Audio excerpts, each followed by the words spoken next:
আমাদের নবীজির নাম কি? একটা অসুস্থ প্রজন্ম তৈরি হয়েছে। রোজা রয়েছে বাট এটা তো ট্রেন্ড, দ্যাটস ওয়াই। রোজা থেকে সংযম করতে হয়, ঠিক আছে, বাট মাঝে মাঝে আনন্দ করাটা it's okay. Allah will understand I guess. আমি ভাষা হারিয়ে ফেলছি বর্তমানে। এই প্রজন্মকে বোঝার কোনো ভাষা নাই।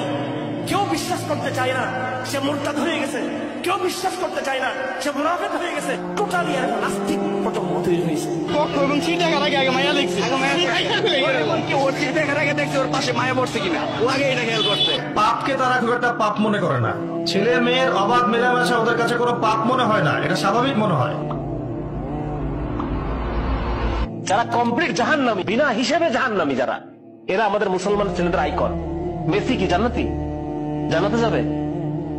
মেসি যদি এখন এই অবস্থায় মারা যায়, তাহলে ও কিভাবে আমার আইকন হয়? আমি ওর নামের লেখা টি শার্ট পরে কিভাবে ঘুরি? তার প্রতি আমার ভালোবাসা কিভাবে জন্মায়?